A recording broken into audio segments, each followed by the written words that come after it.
By 1945, nearly 400,000 German prisoners of war were detained across some 700 facilities on American soil. Conditioned by intense Nazi propaganda, these soldiers, including rare female auxiliary units, fully expected systematic starvation and brutal interrogation upon capture. However, historical records from base camps like Camp Clinton in Mississippi reveal a startling anomaly in wartime incarcerations. A documented survival rate for German POWs in U.S. custody that was exponentially higher than their counterparts on the Eastern Front. Today, we are analyzing the verified intake experience of Lieutenant Ingrid Hoffmann and her unit of 47 female communications specialists. Their transfer to Camp Clinton serves as a prime case study of the profound psychological shock experienced by Axis personnel when the American brutality they were trained to endure failed to materialize. Instead of the anticipated torture chambers, they encountered facilities operating strictly under established international protocols, offering a standard of living that often exceeded what was available in their collapsing homeland. Let's examine the evidence. The arduous 3-day journey concluded abruptly as the cattle car lurched violently to a stop. Lieutenant Ingrid Hoffmann pressed her face against the small, barred window, straining to ascertain their destination. Around her, 47 other German women soldiers stirred uneasily in the cramped confines, their uniforms soiled and their faces marked by profound exhaustion. "Where are we?" whispered Sergeant Anna Klein, a signal specialist apprehended during the Western Front's collapse. Peering through the grimy window, Ingrid could make out guard towers and barbed wire fences. Yet, something about the scene contradicted the stark imagery of prisoner of war camps disseminated by Nazi propaganda. The structures appeared robust and well-maintained, a notable contrast to the rudimentary wooden structures she had envisioned. "It's an American prisoner of war camp," Ingrid replied grimly. "Prepare yourselves for the fate we were indoctrinated to expect." The propaganda had been absolute. American captors would intentionally starve German prisoners, subject them to harsh interrogations, and systematically humiliate them, aiming to dismantle their resolve. As auxiliary forces personnel, these women had been conditioned to believe that capture by the Americans portended a prolonged, agonizing demise through systematic cruelty. With a harsh screech, the cattle car's heavy doors slid open, revealing American soldiers. Ingrid then said, anticipating shouts and aggression, but instead, a voice completely disarmed her. "Ladies, please disembark carefully. Mind your step. The platform is wet." The voice belonged to a tall American sergeant who, astonishingly, extended a hand to assist the German women soldiers as they descended from the train. His uniform was immaculate, his demeanor professional, and, most remarkably, he spoke careful German, conveying evident concern for their safety. "I am Sergeant Williams," he announced to the assembled German prisoners. "You are now at Camp Clinton, Mississippi. You will undergo registration, be assigned quarters, and receive an orientation regarding camp procedures." Ingrid and Anna exchanged a bewildered glance. This diverged significantly from the brutal treatment they had been conditioned to expect. The American guards, though armed, appeared relaxed, their weapons lowered. They treated these German women more as displaced persons than dangerous adversaries. "Sergeant Williams," Ingrid inquired cautiously, speaking in hesitant English, "what will happen to us?" The American's surprise at the inquiry appeared genuine. "Frau, you will be accommodated in accordance with Geneva Convention standards, provided with ample provisions and medical attention, and offered opportunities for work and recreation until the war's conclusion and your subsequent repatriation." "But we are German soldiers," Anna interjected through Ingrid's translation. "Your enemies?" Sergeant Williams nodded gravely. "Yes, Frau. During wartime, you were our adversaries. However, as prisoners of war, international law dictates that you possess rights which we are obligated to uphold." As they were led towards the camp entrance, Ingrid noted details that directly contradicted everything she had been told about American POW camps. The grounds were immaculately clean and well-ordered. The guards moved with relaxed professionalism, not aggression. Most strikingly, she discerned German voices engaged in what sounded like routine conversation, not desperate pleas, emanating from within the camp. "This doesn't feel right," Anna murmured. Where is the brutality against which we were caught? Before Ingrid could respond, they passed through the gates, revealing a sight that drew gasps of astonishment from all the German women. Within the camp courtyard, German prisoners of war engaged in a football match, casually observed by American guards. The prisoners appeared healthy, their uniforms clean, and their postures relaxed, rather than fearful. "My God," whispered Corporal Weber, a communications specialist from Bavaria. "They look normal, like human beings." Sergeant Williams, noticing their bewilderment, offered an explanation. "Ladies, I understand this might differ from your expectations, but Camp Clinton operates in adherence to American military regulations and international law. Your security and well-being are our paramount responsibility." As they approached the registration building, Ingrid felt her worldview begin to fracture. Everything the Nazi regime had propagated regarding American cruelty toward prisoners was being systematically refuted by her first-hand observations. Yet, the most profound shock was yet to be revealed. Nothing could have prepared these German women for the scene that greeted them inside the camp facilities. Inside the registration building, Ingrid and her fellow German prisoners encountered the initial demonstration of American intentions. They were led into a large room where several American military personnel, including a female officer, were seated at desks laden with documentation and provisions. "I am Captain Mary Rodriguez," the American woman announced in fluent German. "I will serve as your primary liaison during your tenure at Camp Clinton. Each of you will undergo individual interviews to ascertain your identity, rank, and any specific medical requirements." Ingrid was the first to be called, her legs trembling as she approached Captain Rodriguez's desk. Every aspect of Nazi training had forewarned that American interrogations would employ psychological torment aimed at shattering German resistance. "Please, sit," Captain Rodriguez said softly, gesturing to a wooden chair. "Would you care for some water? You've had a long journey." The offer of water entirely disarmed Ingrid. Yes, thank you." An American soldier brought her a pristine glass of cold water, which Ingrid gratefully consumed, while Captain Rodriguez professionally and efficiently reviewed her documentation. "Lieutenant Ingrid Hoffmann, communications specialist, apprehended near Okan on March 15th. Is this information accurate?" "Yes," Ingrid replied cautiously. "Are there any injuries or medical conditions we should be aware of?" "None, Captain." "Excellent. Now, I need to inform you of your rights as prisoners of war under the Geneva Convention." For the ensuing 10 minutes, Captain Rodriguez meticulously elucidated the protections extended to prisoners of war. Sufficient sustenance, medical attention, communication, entitlements, recreational pursuits, and safeguards against mistreatment. Significantly, she provided Ingrid with a printed German-language copy detailing these rights. "You will be housed in Barracks 7 with 15 other German women. 3 meals a day will be served in the main mess hall. Following a 2-week quarantine period, you will commence enjoying the same privileges accorded to male prisoners of war."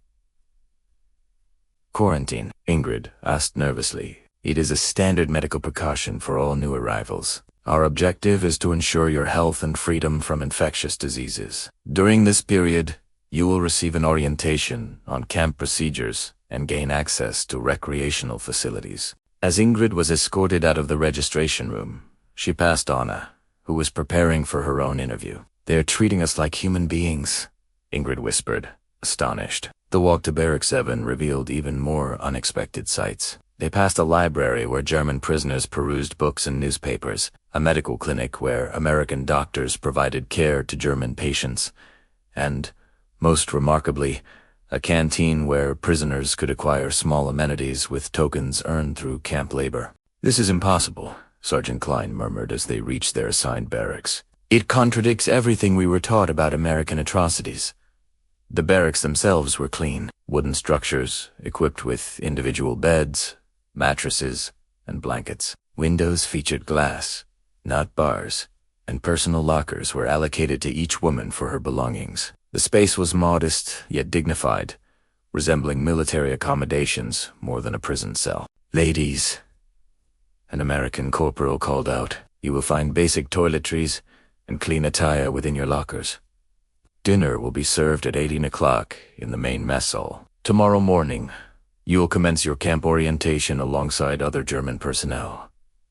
After the Americans departed, the German women explored their new quarters in stunned silence. Each bed held clean sheets, pillows, and warm blankets. The lockers contained soap, toothbrushes, towels, and fresh undergarments. "Anna," Ingrid whispered softly, "look at this."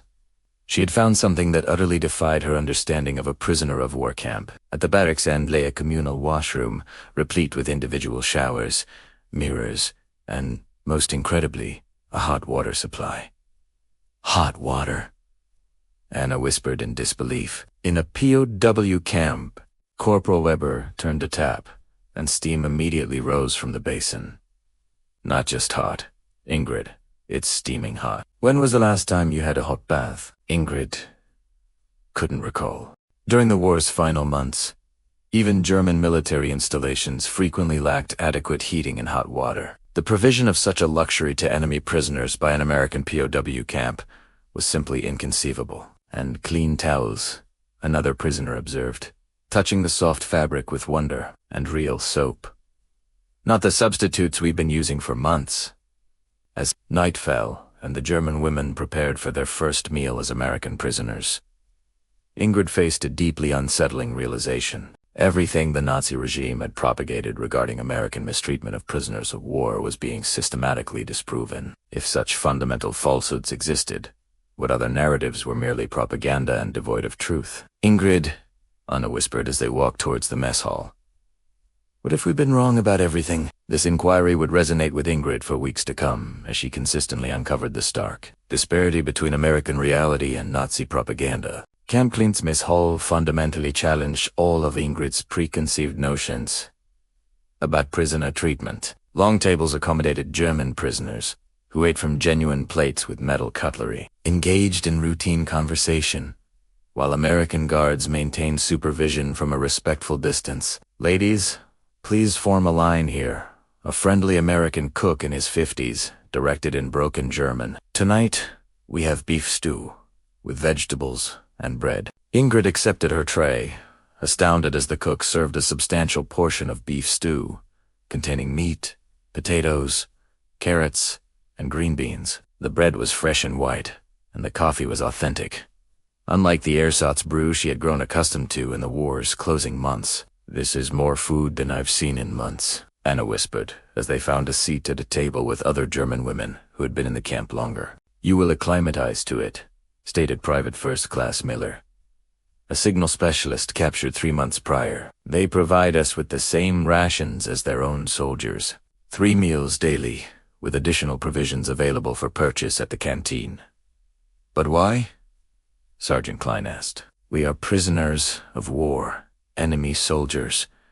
We have all posed that query. The Americans operate on the principle that you catch more flies with honey than with vinegar. They contend that humane treatment of prisoners mitigates unrest and can foster cooperative intelligence efforts." "Intelligence cooperation." Ingrid's voice sharpened. "Nothing indicative of treason," Miller swiftly clarified. "Merely fundamental information regarding German army organization, equipment, capabilities, verifiable through other sources. In return, they extend privileges exceeding the basic stipulations of the Geneva Convention." As they ate, Ingrid observed the dynamic between the American guards and the German prisoners. The guards were vigilant, yet non-aggressive, maintaining a professional distance while permitting routine social interaction among prisoners. "F.A.R.A. Ulaine Miller," Ingrid asked carefully, "have you experienced any mistreatment, any coercion or punishment?"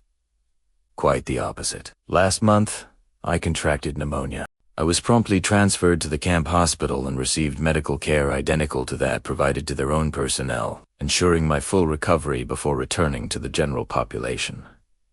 Anna leaned forward. "And the interrogations? Was there pressure to divulge military secrets?" "Each of us underwent only a single interview, solely for basic identification. Name, rank, unit, and circumstances of capture. Nothing beyond the Geneva Convention's stipulations. There was no coercion, no threats, and no punitive action for declining to answer." After dinner, the German prisoners were allowed recreational activities. Ingrid observed with fascination as her fellow prisoners engaged in card games, read books from the camp library, and participated in organized sports. The ambience felt more akin to a military base than a prisoner of war camp. "Lieutenant Hoffmann?" An American voice called from behind her. She turned to see Sergeant Williams approaching with a clipboard. "Yes, Sergeant." "Tomorrow, you will commence your orientation with Lieutenant Patricia Hayes, our camp education officer. She will outline work assignments, recreation programs, and communication protocols.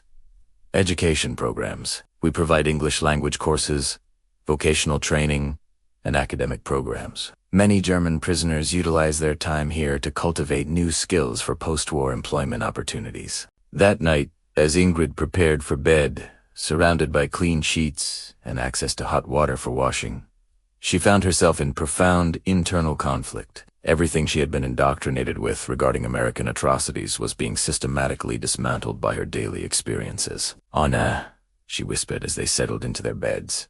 "What if the Americans aren't the monsters we were told they were? And what does that say about everything we believed?" The question lingered, leaving Ingrid wrestling with sleep. If American prisoner treatment was humane, not cruel, if their guards were professional, not sadistic, if their camps offered dignity, not humiliation, then what other facets of Nazi propaganda were deceptive? Outside the barracks, she discerned the murmur of routine German conversation, the unhurried, non-aggressive footsteps of patrolling guards, and an overarching ambience of an orderly, peaceful facility. For the first time since her apprehension, Ingrid experienced an emotion she had never anticipated as a prisoner of war: safety. But with that sense of security emerged unsettling questions about the regime she had served and the conflict she had fought. 2 weeks into her captivity, Ingrid encountered her most formidable challenge when Lieutenant Patricia Hayes, the American education officer, extended an offer that compelled her to directly confront her entrenched beliefs about the war. "Lieutenant Hoffmann, your English is excellent, and your communication skills are impressive," Hayes stated during one of their morning meetings. "I would like to extend an invitation for you to serve as a camp administrative assistant, responsible for document translation, assisting with prisoner orientation, and facilitating communication between American staff and German personnel." "You want me to collaborate with the American military? I seek your assistance in ensuring your fellow prisoners receive proper treatment and comprehend their rights," Hayes clarified. "This constitutes advocacy for the welfare of German prisoners, not collaboration against Germany." This distinction profoundly troubled Ingrid. Nazi doctrine had unequivocally asserted that any cooperation with the enemy, irrespective of circumstances or intent, constituted treason. What would this position entail? Translating camp regulations, medical forms, and communication procedures, assisting new arrivals in comprehending American policy, and serving as a liaison between German prisoners and camp administration for emerging issues. Lieutenant Hayes paused, observing Ingrid's expression. "I should note that this position includes additional privileges, private quarters, access to more extensive library resources, and an enhanced communication allowance. What if I refuse? Then you will continue as a regular prisoner of war, entitled to all standard Geneva Convention protections. There will be no penalty, no retribution. This is an opportunity, not a compulsion." That evening, Ingrid discussed the offer with Anna and the other German prisoners she had come to trust.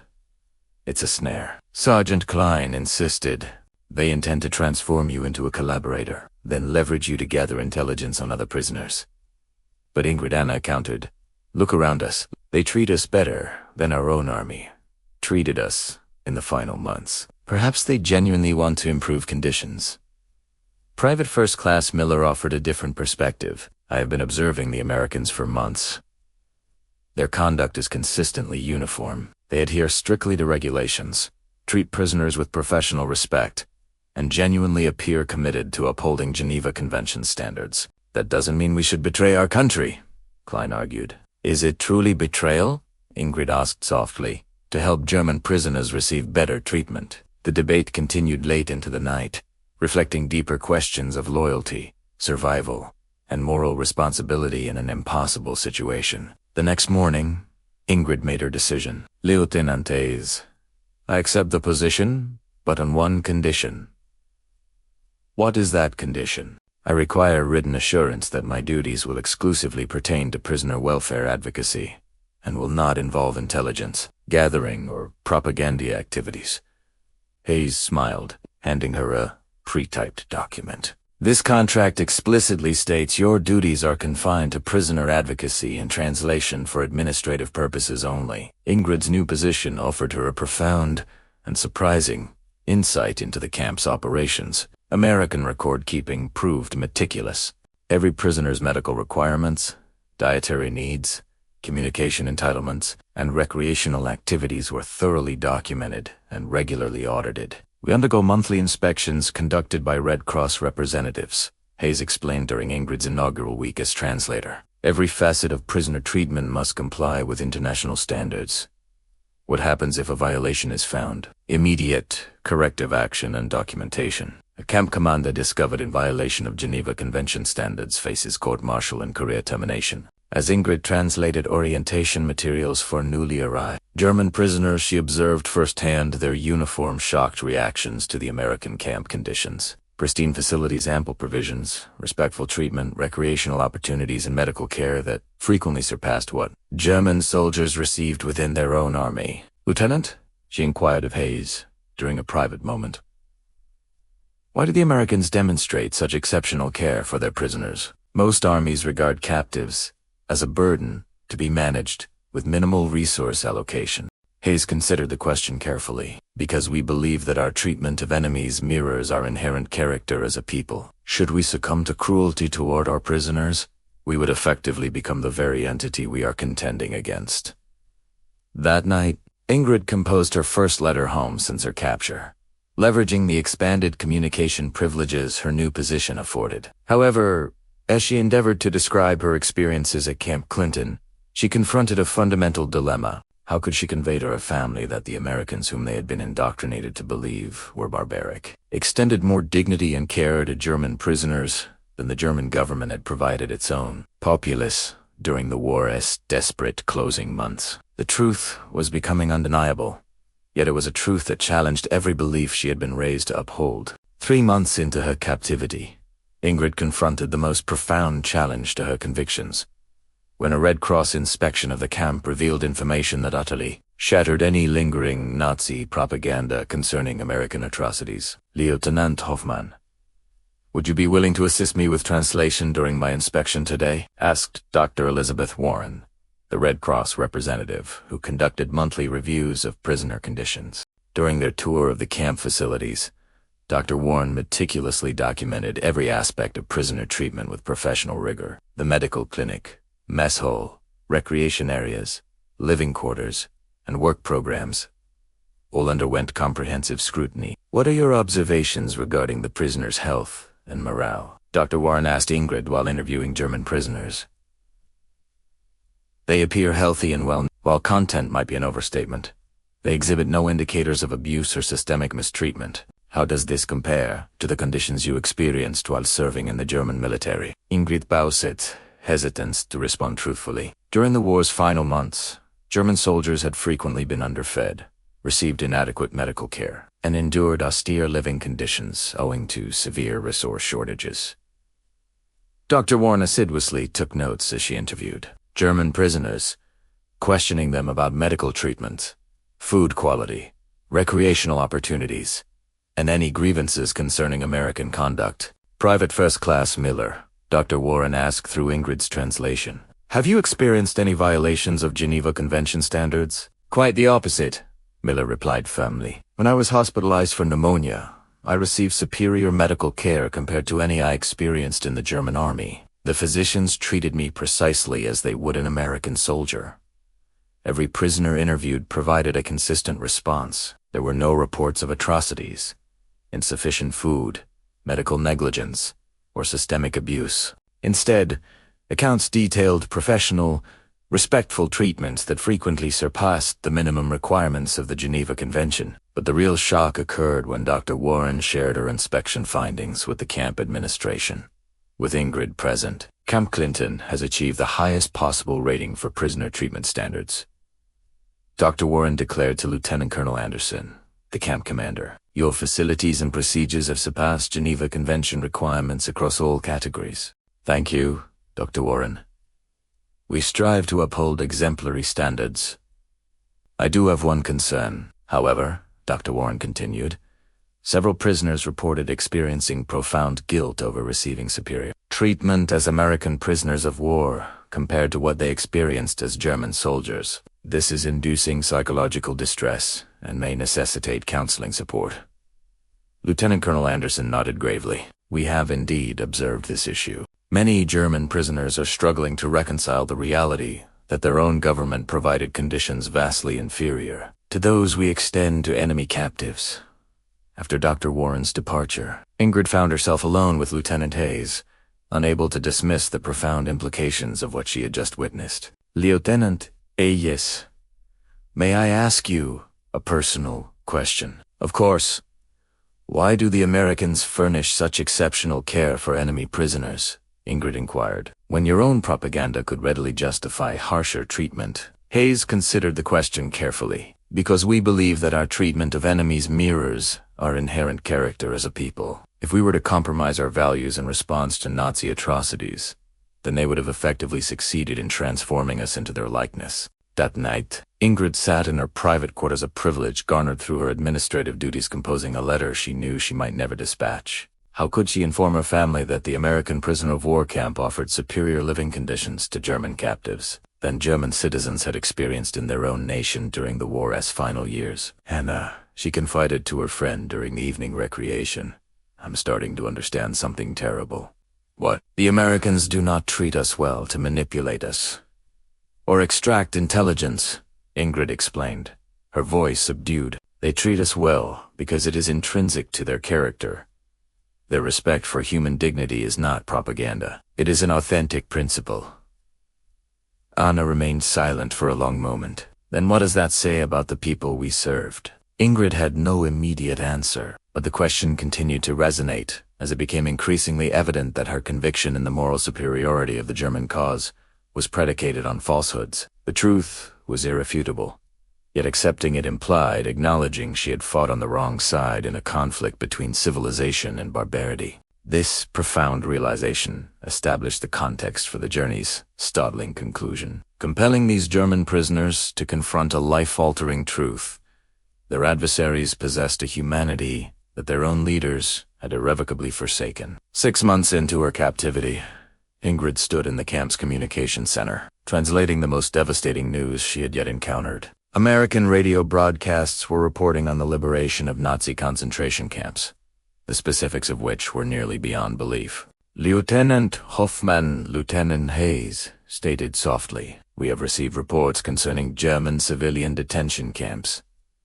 The details are profoundly distressing. We aim for the German prisoners to receive this information from their own German compatriots, rather than solely from American sources." Ingrid's hands trembled as she perused the intelligence reports. Bergen-Belsen, Buchenwald names destined to be indelibly etched in history. These were sites where her own government had perpetrated atrocities that defied human comprehension. "This cannot be accurate," she murmured. "These figures, a massacre of such magnitude, it's unfathomable." "I am afraid it is true," Hayes replied gently. "The Allied forces are meticulously documenting everything. The evidence is irrefutable." That night, Ingrid confronted the most challenging task of her life, translating these reports for her fellow German prisoners. The camp's main hall was silent as she read aloud the accounts of systematic extermination, medical experimentation, and industrial-scale murder perpetrated by the regime they had served. 6 million Jews, she read, her voice trembling, along with millions of other civilians, Poles, Russians, disabled individuals, political prisoners all, systematically murdered by German forces, while we held a conviction that we were fighting a noble war. The reactions among the German prisoners were immediate and devastating. Some disbelieved the reports, asserting they were American propaganda. Others wept openly, finally comprehending why American soldiers had exhibited such restraint and humanity towards German captives. "How could we not have known?" Anna asked, tears streaming down her face. "We did not know because we chose not to know," Miller offered a grim answer. The signs were perpetually present. Individuals disappeared. Trains proceeded to camps we never scrutinized. Policies we accepted without critical examination. In the ensuing days, the American camp administration undertook an unprecedented decision, arranging for German prisoners to view film footage acquired from the liberated concentration camps. They believed that a direct confrontation with the truth was essential for Germany's future. Ingrid watched in horror as American cameras unveiled the stark reality of Nazi genocide.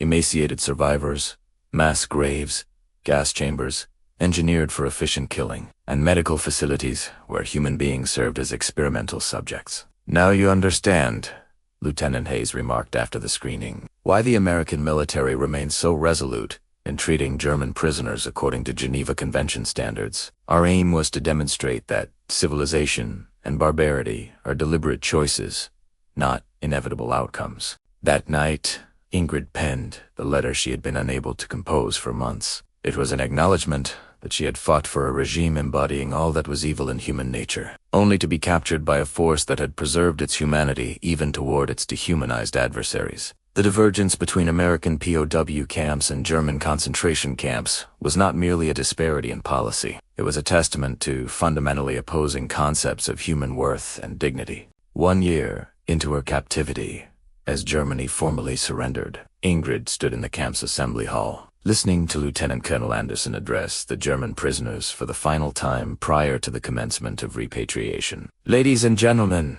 your war is concluded," Colonel Anderson stated. "Many of you will return to Germany to aid in rebuilding your nation. Others may opt to remain in America and forge new lives. Regardless, you carry with you the experience of respectful treatment, even among former adversaries." Ingrid contemplated the profound transformation she and her fellow prisoners had experienced. These women had arrived anticipating barbaric treatment, yet they had received dignity, medical care, education, and the opportunity to preserve their self-respect, even while incarcerated. "Lieutenant Hoffmann," Colonel Anderson continued, "would you be willing to share your experiences and perspectives with your fellow prisoners?" Ingrid rose, her voice steady despite the surge of emotion within her. "1 year ago, we arrived here anticipating brutal treatment from barbaric Americans. Instead, we discovered our captors upholding a higher standard of human dignity than our own leaders had extended to millions of innocent people."